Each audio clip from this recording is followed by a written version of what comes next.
सभी को नमस्कार। प्रिय विद्यार्थियों, हेलो हिंदी चैनल पर आप सभी का स्वागत है। तो आज की इस वीडियो में हम मैथिली शरण गुप्त के द्वारा लिखी गई कविता भारत भारती का अध्ययन करने जा रहे हैं। देखिए, ये जो कविता है भारत भारती, वो मैथिली शरण गुप्त के द्वारा जो लिखा गया खंड काव्य है भारत भारती, उसी का एक छोटा सा अंश है। ठीक है, भारत भारती के 3 खंड हैं, अतीत खंड, वर्तमान खंड और भविष्य खंड। तो हम जो पढ़ रहे हैं वो अतीत खंड को पढ़ रहे हैं। तो आइए इसको विस्तार पूर्वक अध्ययन कर लेते हैं। सबसे पहला पद जो है वो मंगलाचरण से संबंधित है। कवि ईश्वर से प्रार्थना कर रहा है कि उसकी जो वाणी है वो पूरे भारतवर्ष में गूंज उठे। मानस भवन में आर्य जन जिसकी उतारे आरती, भगवान भारतवर्ष में गूंजे हमारी भारती। मैथिली शरण गुप्त जी कहते हैं कि हे भगवान, अपने मन रूपी भवन में आर्यजन जो भारतवासी हैं, उत्तम चरित्र वाले लोग हैं, वो जिसकी आराधना करते हैं, जिसकी आरती उतारते हैं, हे भगवान, अपने मन रूपी मंदिर में, मन रूपी भवन में उत्तम चरित्र वाले लोग जिस भारतवर्ष की पूजा करते हैं, उस भारतवर्ष में गूंजे हमारी भारती। मेरी यह भारती गूंज उठे, उसकी वाणी जो है पूरे भारतवर्ष में खुलकर प्रकट हो जाए, गूंजने लग जाए। हो भद्र भावो उद्भावनी वह भारती है भगवते, भगवते यानी भगवती माँ, सीतापति सीता के पति श्री राम, गीतामते गीता का ज्ञान देने वाले श्री कृष्ण। तो उनको संबोधित करते हुए कवि क्या कहते हैं कि हे भगवती माँ, हे श्री राम, हे श्री कृष्ण, मेरी यह भारती या मेरा यह साहित्य पूरे भारतवर्ष में गूंज उठे, ऐसी कामना की थी। भद्र भावो उद्भावनी, और वो भद्र श्रेष्ठ भावों को प्रकट करे। मेरा यह साहित्य लोगों के अंदर श्रेष्ठ भावों को प्रकट करने वाला बने, लोगों के अंदर श्रेष्ठ भावों को भर दे, ऐसी वो ईश्वर से प्रार्थना करते हैं। हाँ लेखनी हृत पत्र पर लिखनी तुझे है यह कथा, दृक कालिमा में डूब कर तैयार होकर सर्वथा। अब कवि अपनी कलम को संबोधित करते हुए क्या कहते हैं, हाँ लेखनी, हे मेरी कलम, कि यह कथा जो कहानी मैं आज कहने जा रहा हूँ, उस कहानी को हृत पत्र लोगों के हृदय रूपी कागज के ऊपर तुम्हें लिखनी है। दृक कालिमा, दृक कालिमा आँखों की कालिमा, आँखों की कालिमा में डूबकर, पूरी तरह से डूबकर, तैयार होकर, ये पूरी तरह से तैयार होकर तुम्हें इस कहानी को लिखना है। कवि क्या कहते हैं कि हे मेरी कलम, आँखों की कालिमा रूपी उस दुख में पूरी तरह से डूबकर तैयार होकर लोगों के हृदय रूपी कागज के ऊपर तुम्हें यह कहानी लिखनी है। स्वच्छंदता से कर तुझे करने पड़े प्रस्ताव जो, कि इस कार्य को करने के लिए, इस कहानी को लिखने के लिए तुम्हें जो भी प्रस्ताव करने पड़े, यानी जो भी अपनी बातें तुम्हें कहनी पड़े, तुम उन सारी बातों को स्वतंत्रता पूर्वक कहो।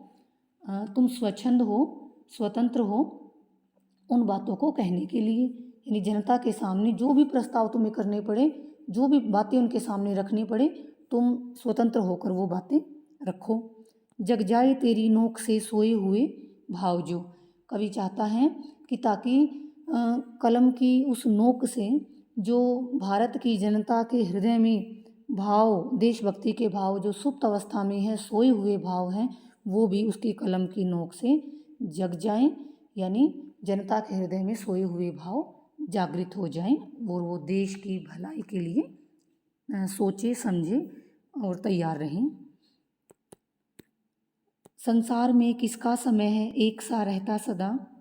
अब इन पंक्तियों में मैथिली शरण गुप्त जी कहते हैं कि जो संसार है, समय क्या है, परिवर्तनशील है, वो कभी एक जैसा नहीं रहता। तो वो कहते हैं कि संसार में किसी भी मनुष्य का समय हमेशा एक समान नहीं रहता।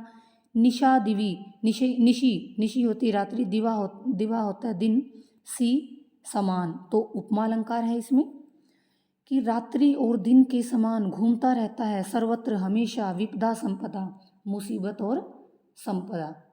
ठीक है, कवि कहता है कि जैसे रात्रि और दिन होते हैं, रात्रि के बाद दिन आता है, दिन के बाद फिर रात्रि आती है, तो मुसीबत और वैभव भी दिन रात की भांति ही घूमते रहते हैं। तो यानी ये कहना चाहता है कवि कि सुख और दुख का चक्र चलता ही रहता, आते जाते रहते हैं।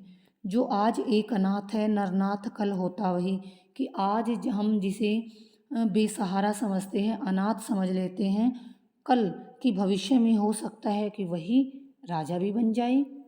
ऐसा भी हो सकता है। जो आज उत्सव मग्न है कल शोक से रोता वही, कि आज जो उत्सव में खुशी में डूबकर झूम रहा है, उत्सव मना रहा है, हो सकता है कि कल किसी ऐसे किसी दुख के कारण या किसी उसके प्रियजन की मृत्यु हो जाए, या फिर उसका उसका धन लूट लिया जाए, कुछ भी हो, या वैभव से विहीन होकर उसे दुख के कारण रोना पड़े। तो कवि ये कहना चाहता है कि समय क्या है, परिवर्तनशील है, वह कभी एक जैसा नहीं रहता। आज जो व्यक्ति खुश होकर उत्सव मना रहा है, हो सकता है कि कल किसी कारण वो शोक में उसे रोना पड़ जाए। चर्चा हमारी भी कभी संसार में सर्वत्र थी, वह सद्गुणों की कीर्ति मानो एक और कलत्र थी। अब कवि कहना चाहता है कि एक समय ऐसा भी था, संसार, पूरे संसार में, सर्वत्र, सब जगह, कि संसार में हर जगह भारत की ही उन्नति की चर्चा होती थी। एक समय ऐसा भी था कि जब पूरे संसार में भारत के ही उत्कर्ष की चर्चा होती थी। वह सद्गुणों की कीर्ति, और सद्गुण अच्छे गुण, कीर्ति यश। कवि क्या कहता है कि जो संसार में उसके सद्गुणों की कीर्ति फैली हुई है, मानो वो उसकी एक और कलत्र पत्नी थी। कलत्र मतलब पत्नी। कवि कहता है कि एक समय ऐसा भी था कि प्राचीन काल में पूरे भारतवर्ष में संसार में, कि पूरे संसार में भारत की चर्चा होती थी, उसकी उन्नति की, उसकी सुख संपदा की, समृद्धि की चर्चा होती थी, और उसके जो सद्गुण थे, जो यश था, वो कीर्ति जो चारों ओर फैली हुई थी, मानो वो उसकी ही कोई एक पत्नी थी। पत्नी, जैसे यहाँ पर ये कहना चाह रहा है कवि कि जैसे पत्नी की रक्षा की जिम्मेवारी उसके पति पर होती है, उसी प्रकार कवि ये कहना चाहता है कि जो देश की कीर्ति थी, जो यश है, उसको भी बनाए रखने का उत्तरदायित्व हम देशवासियों पर है। इस दुर्दशा का स्वप्न में भी क्या हमें कुछ ध्यान था कि आज भारत की जो ये दुर्दशा हो गई है, बुरी दशा हो गई है, क्या हमें सपने में भी कुछ था? सपने में भी हमने नहीं सोचा था कि भारत की ऐसी दुर्दशा हो जाएगी। क्या इस पतन ही को हमारा यह अतुल उत्थान था कि हमने जो इतना अतुलनीय, जिसकी तुलना ही न की जा सके, इतना अतुलनीय उत्थान, उन्नति हमने जो की थी, क्या इस पतन के लिए ही हमने की थी? कवि ये कहना चाहता है कि भारतवर्ष की जो उन्नति है वो संपूर्ण संसार में अतुलनीय थी। तो क्या इस अवनति के लिए, इस पतन के लिए ही हमने इतना विकास किया था? प्रश्न कर रहा है कवि यहाँ पर। उन्नत रहा होगा कभी जो हो रहा अवनत अभी।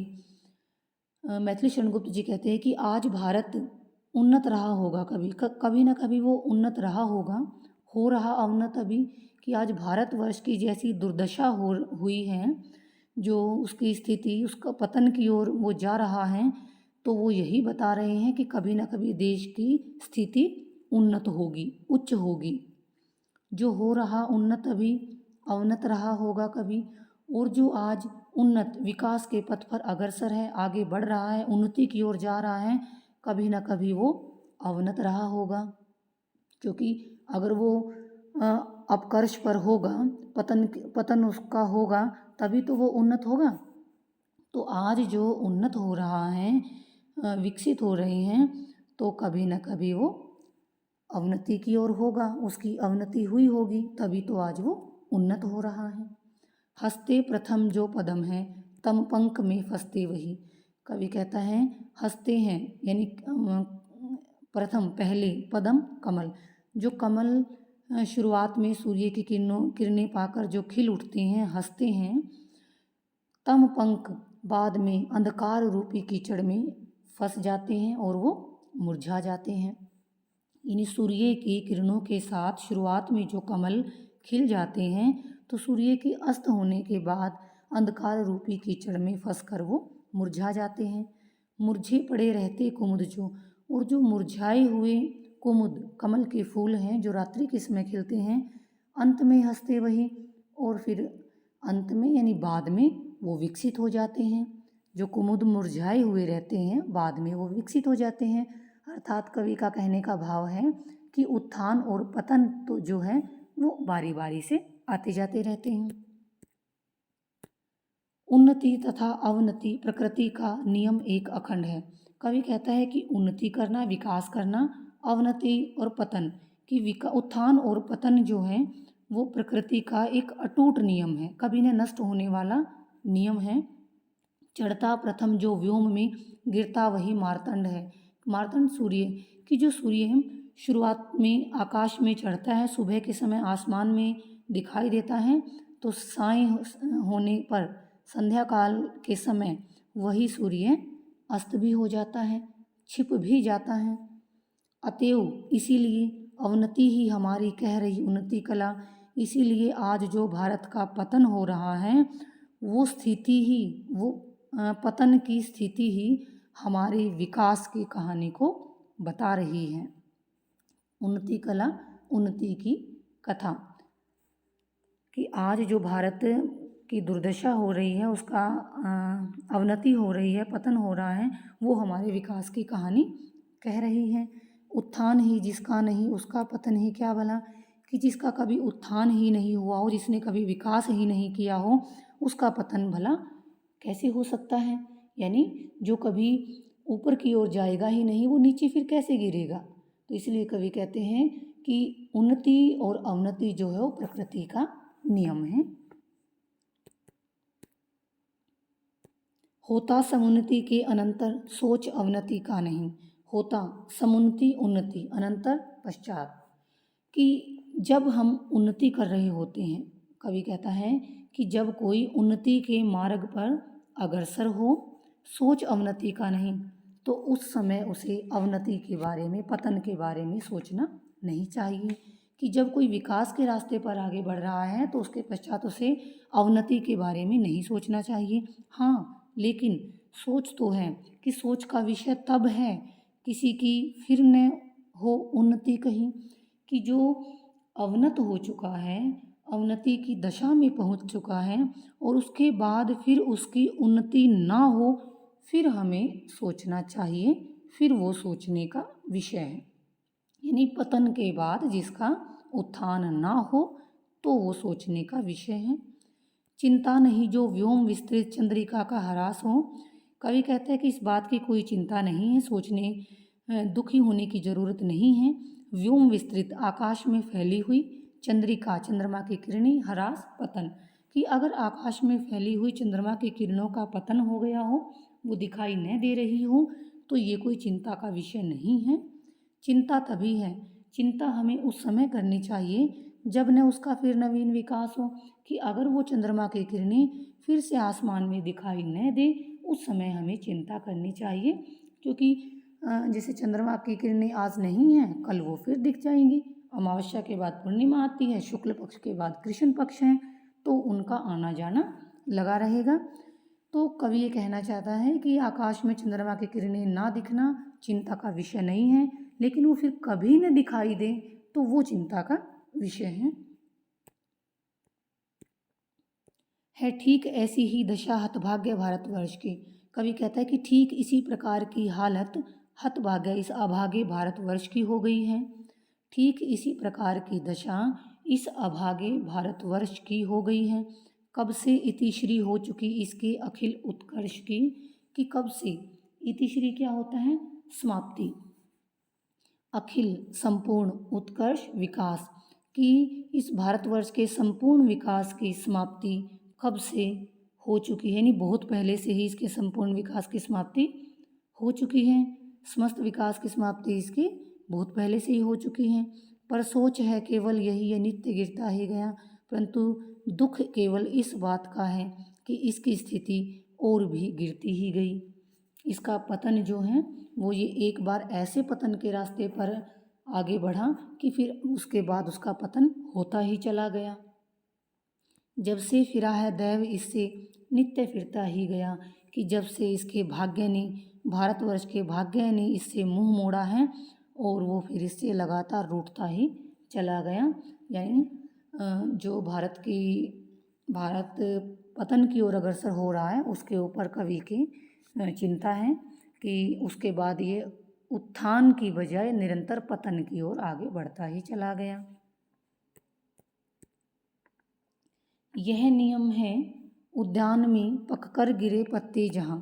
अब कवि कहता है कि यह नियम है, कि प्रकृति का ये नियम है उद्यान उपवन में पककर गिरे पत्ते जहाँ, कि पेड़ों पर जहाँ पत्ते पक कर यानी पुराने पत्ते जो झड़कर नीचे गिर जाते हैं, प्रकटित हुए, फिर उन्हीं के पीछे प्रकट हो जाते हैं, उग जाते हैं, उन्हीं के पीछे उन्हीं के लहलहाते हुए पल्लव पत्ते।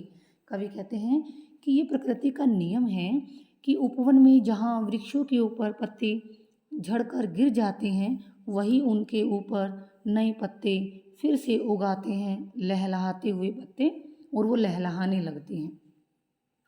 पर परंतु हाय बड़े अफसोस की बात है, इस उद्यान का, इस भारतवर्ष रूपी बगीचे का कुछ दूसरा ही हाल है। इसकी स्थिति तो कुछ दूसरी ही है।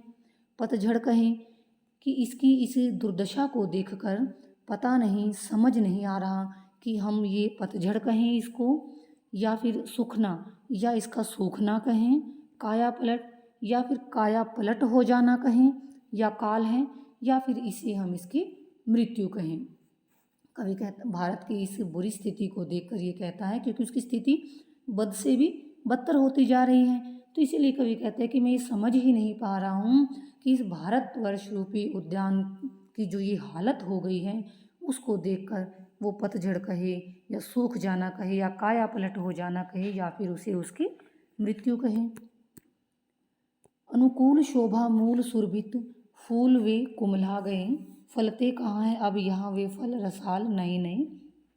अब इन पंक्तियों में भारत की दुर्दशा पर ही चिंता व्यक्त करते हुए कवि क्या कहते हैं कि भारतवर्ष का जो उद्यान है अनुकूल, उसके अनुकूल शोभा मूल, शोभा को देने वाले, सुरभित सुगंधित, फूल कि उस भारत वर्ष रूपी उपवन के, बगीचे के, उद्यान के जो शोभा प्रदान करने वाले थे, सुगंध बिखेरने वाले फूल थे, वो कुम्हला गए हैं, मुरझा गए हैं। वो फलते कहाँ हैं अब यहाँ, और अब यहाँ पर इस भारतवर्ष रूपी उद्यान में फल रसाल, रस से भरे हुए नए नए फल अब कहाँ लगते हैं, उगने बंद हो गए हैं।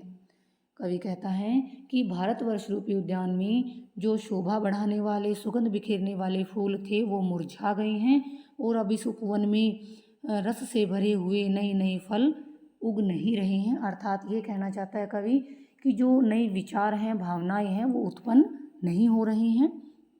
बस इस विशाल उद्यान में अब झाड़ या झंखाड़ है, कि अब इस विशाल उद्यान, भारतवर्ष रूपी इस विशाल उद्यान में अब केवल झाड़ झाड़ियाँ, जो निरर्थक चीज़ें हैं, निरर्थक चीज़ों के रूप में कवि यहाँ पर बताना चाहता है कि जो कुप्रथाएं हैं, बुरी रीति रिवाज हैं, वो ही रह गई हैं यहाँ पर झाड़ झाड़ियों के रूप में।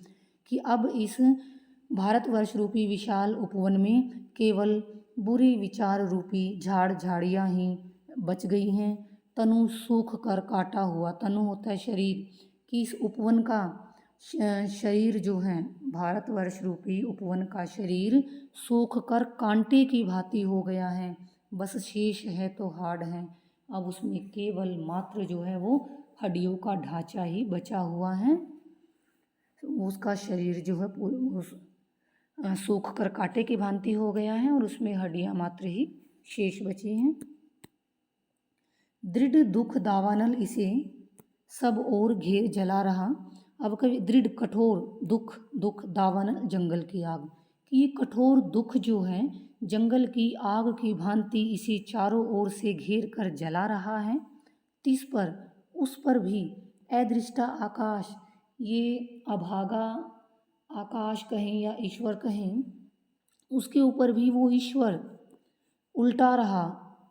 विपद मुसीबत वज्र उसके ऊपर भी वो ईश्वर अपनी मुसीबत रूपी वज्र को चला रहा है, यानी कभी सूखा, कभी बाढ़, कभी अकाल, इस प्रकार की स्थिति भारत को घिरे हुए हैं। तो एक तो ये कठोर दुख रूपी कठोर दुख जंगल की आग की भांति पूरे भारतवर्ष को घेरे हुए हैं, उसे जला रहा है। उसके बावजूद भी वो ईश्वर, वो अभागा आकाश अपनी मुसीबत रूपी वज्र को इस पर चला रहा है, यानी मुसीबतों की कहर ढा रहा है। यद्यपि बुझा सकता हमारा नेत्र जल इस आग को, यद्यपि हालांकि बुझा सकता कि इस अग्नि को शांत कर सकता है नेत्र जल, हम भारतवासियों की आंखों का पानी, आग को, इस अग्नि को। कवि कहता है कि हालांकि हम भारतवासियों की आंखों का पानी इस आग को बुझा सकता है, अर्थात कि अगर हम भारतवासी चाहें तो भारत की स्थिति में सुधार लाने का प्रयास कर सकते हैं, उसकी हालत को सुधार सकते हैं, परंतु धिक्कार है हमारे स्वार्थ में, हमारे स्वार्थ से भरे हुए सूखे हुए अनुराग को, कि हमारा जो अनुराग प्रेम, देश के प्रति जो प्रेम है वो सूख चुका है, समाप्त हो चुका है, और ऐसे हम पर धिक्कार है, हम केवल अपने स्वार्थ में ही लिप्त हैं, हम इतने स्वार्थी हो गए हैं, हमारा देश के प्रति प्रेम जो है वो सूख चुका है। तो इसीलिए कवि यहाँ पर ये कहना चाहता है कि व्यक्ति के मन में जो देश प्रेम था उसका स्थान अब किसने ले लिया, स्वार्थ ने ले लिया। हम चाहें तो भारत की इस दशा को सुधार सकते हैं, लेकिन हम स्वार्थी होने की वजह से हम कुछ भी नहीं कर रहे हैं, और यही कारण है कि भारत की दशा जो है निरंतर बदतर होती जा रही है। सहृदय जनों के चित्त निर्मल कुड़क जाकर कांच से, होते दया के वश दर्वित हैं तप्त हो इस आँच से। अब कवि कहता है कि सहृदय जन कौन होते हैं, जो दूसरों के दुखों को देखकर जिनका मन पिघल जाए, जिनके मन में दया भाव हो, कि जो सहृदय जन हैं उनके हृदय निर्मल, स्वच्छ, कुड़क, रत्न की भांति पारदर्शी होते हैं। सहृदय जनों के, जो सहृदय लोग हैं उनके हृदय स्वच्छ और रत्न की भांति पारदर्शी होते हैं। तप्त हो इस आँच से, कि भारत की इस दुर्दशा को देखकर भी, भारत की इस दुर्दशा को देखकर, कांच से मतलब कि भारत की इस दुर्दशा को देखकर उन लोगों का मन जो है वो कांच की भांति पिघल जाता है, होते दया के वश द्रवित हैं, और वो अपने देश पर उनको दया आती है, यानी देश की ऐसी दशा देखकर उनका मन द्रवित हो जाता है। कवि कहता है कि सहृदय जो लोग हैं उनका हृदय स्वच्छ और रत्न की भांति पारदर्शी हैं। जब वो इस देश की दुर्दशा को देखते हैं तो उनका मन कांच की भांति पिघल उठता है, और वो उस देश की दशा को देखकर उनका मन द्रवित हो जाता है, दया से भर जाता है। चिंता कभी भावी दशा की, वर्तमान व्यथा कभी। अब कवि क्या कहता है कि उन लोगों के हृदयों को कभी भावी, भविष्य की, कभी तो भविष्य की चिंता सताने लग जाती है, वर्तमान व्यथा कभी, और कभी वर्तमान की जो व्यथा है, पीड़ा है, वो उन्हें दुख देने लग जाती है। करती तथा चंचल उन्हीं है भूतकाल कथा कभी, और भूतकाल की कथा यानी अतीत में भारत की जो समृद्धि की कहानी है, जो भारत समृद्ध देश था, वो भूतकाल की कहानी को जब वो याद करते हैं तो वो भी उनके हृदय को चंचल बना देती है, उद्विग्न कर देती है, वो कथा उनको बेचैन कर देती हैं। जो इस विषय पर आज कुछ कहने चले हैं हम यहाँ, क्या कुछ सजग होंगे सुख सखें उसको सुनेंगे जो जहाँ। अब कवि इन पंक्तियों में क्या कहना चाहते हैं कि इस विषय पर, कौन सा विषय, कि भारत की जो दुर्दशा हो गई है, और उस दुर्दशा से उबरने के लिए कवि लोगों के मन में जो भाव जगाना चाहता है, दोनों ही बातें हो गई ना, दुर्दशा भी और दुर्दशा से मुक्ति की बात भी। कवि कहना चाहता है कि आज भारतवर्ष की इस दुर्दशा और दुर्दशा से बचने की जो बातें मैं यहाँ पर आज कहने जा रहा हूँ, या जो हम कह रहे हैं, क्या कुछ सजग होंगे सखे उसको सुनेंगे जहाँ, कि मेरी उन बातों को जो लोग जहाँ भी होंगे जो उसको सुनेंगे, तो क्या वो कुछ सजग होंगे, उनके मन में देश के प्रति भाव जागृत होंगे मेरी इन बातों को सुनकर। कवि के कठिनतर कर्म की करते नहीं हम दृष्टता। अब कवि कहता है कि कवि का जो कार्य होता है कठिनतर, यानी कठिन से भी कठिन, कि कवि का जो कार्य है वो कठिन से भी कठिन कार्य है, करते नहीं हम दृष्टता। तो कवि के उस कार्य, इस कठिन कार्यों को पूरा करने में मैं कोई धृष्टता भी नहीं कर रहा। मतलब कि कवि का जो कार्य है लोगों के मन में भाव जगाना, विचारों को प्रकट करना, तो उस कार्य की मैं अवहेलना नहीं कर रहा, मैं उस कार्य को पूरी तरह से करने को तैयार भी हूँ। पर क्या ने विषयो उत्कृष्टता करती विचारोत्कृष्टता, परंतु क्या विषय का उत्कृष्ट होना यानी एक उत्कृष्ट विषय को प्रकट करके क्या उत्कृष्ट विचारों को प्रकट नहीं किया जा सकता। यानी कवि ये कहना चाहता है कि अगर हम एक उत्कृष्ट विषय यानी एक श्रेष्ठ एक अच्छा विषय पाठकों के सामने रखेंगे तो उनके विचार भी उसको पढ़कर उत्कृष्ट बन जाएंगे। ठीक है, कि विषय अगर श्रेष्ठ होगा तो जो उसको पढ़ने वाले सुनने वाले लोग हैं उनके विचार भी श्रेष्ठ ही बनेंगे। तो एक अच्छा विषय लेकर हम उनके विचारों को उत्कृष्ट बना सकते हैं। तो कवि जो है भारत की दुर्दशा के बारे में हमें बता रहा है और लोगों को जागरूक अपनी इस कविता के माध्यम से कर रहा है। तो कविता की व्याख्या यहीं समाप्त होती है। मैं उम्मीद करती हूँ कि आपको व्याख्या समझ आई होगी। अगली कविता के लिए मेरे साथ जुड़े रहें। इसी के साथ आप सभी श्रोतागणों का मुझे सुनने के लिए बहुत बहुत धन्यवाद।